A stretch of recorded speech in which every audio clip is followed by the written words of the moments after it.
માતાજી જય બુટ ભવાની બધા ખેડૂત ભાઈઓને કેમ કે આપણે બધું ખાતર તો નાખીએ જ છીએ બરાબર, પણ ઓર્ગોનિક ખાતર વાપરો, જમીનને બસાવો, જમીનનું સારો થાલ લેવો હોય તો ઓર્ગોનિક તમે નાખો ખેતરમાં તો તમારે સારો થાલ આવશે. નકા આપણે ખાતર નાખીએ એમાં આપણું ઉત્પાદન પૂરું થતું નથી, કેમ કે દવા છાંટવામાં આપણને ફાયદો નથી મળતો. એટલે બધા ભાઈઓને કહેવાનું છે કે અમને જો આ ઓર્ગોનિકના ભાઈઓ આવ્યા છે, એક ભાઈ તાલાળાથી છે, એક ભાઈ અમારે ધોકડવાથી છે, એક ભાઈ બીજા ધોકડવાથી છે, અને આ અમારા ખેડૂત ભાઈઓ છે બધા 20-25 જણા. એ ને લાખાભાઈ અમીરભાઈની વાડીએ અમે મિટિંગ રાખી છે ભાઈએ, એટલે બોલાવ્યો મને કે હું આવ્યો છું. કેમ કે 200 ખેડૂત ભાઈઓ ઓર્ગોનિકમાં તમે વધારે સફળતા કરો. આપણે કેમ કે માલ ઢોર તો હોય જ, માલ ઢોર ન હોય તો ગામમાં ગાયું બેઠ્યું હોય એનું સ્થાન લઈને તમે ઓર્ગોનિક કરી શકો. જો એમાં બધી વસ્તુઓ વાપરવામાં આવે છે, આકડો, પછી લીમડો, પછી આપણે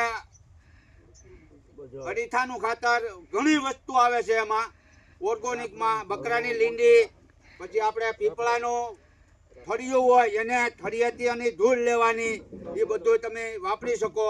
ને આપણા કુંડી હોય એમાં કરી શકો છો તમે, ને નકર એક બેરલ લઈને એમાં તમે કરી શકો છો. અમે જો અત્યારે આ રીતે કર્યું છે, બધા ભાઈઓને વિનંતી છે કે કરજો ને આગળ વધજો.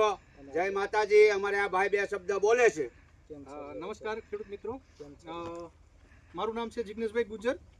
અમરેલીની સંસ્થા છે શિક્ષણ અને સમાજ કલ્યાણ કેન્દ્રમાંથી હું આવું છું. અને આ સંસ્થા આપણા ધોકડવા ગામે 2015થી પ્રોગ્રામ ચલાવ્યો છે, બેટર કોટન ઇનિશિયેટિવ, એટલે કે ઉત્તમ કપાસની પહેલનો કાર્યક્રમ છે.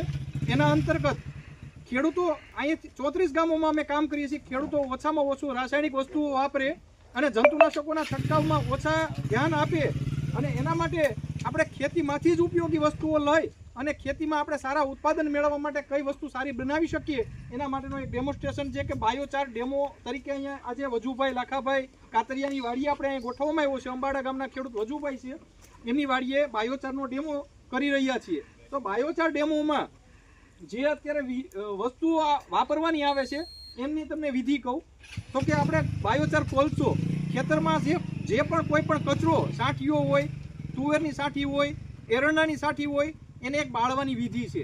બાળવા માટેનો કોલસો બનવો જરૂરી છે, નહીં કે રાખ. કોલસો બનાવવા માટે મીટર બાય મીટરની લંબાઈ ગોળાઈવાળો એક ખાડો બનાવવાનો છે, 1.5 મીટરની ઊંડાઈ સાથે શંકુ આકારમાં, એટલે કે આઈસ્ક્રીમના કોન ટાઈપનો એક ખાડો બનાવી અને સાઠીઓને બાળવાની છે, બુજાતી રાખ ન થઈ જાય એ રીતના પાણી છાંટતું જવું, અને કોલસો પડે એ રીતના કોલસો બનાવવાનો. 1 ટન જેટલું ખાતર બનશે. 1 ટન ખાતર કોલસો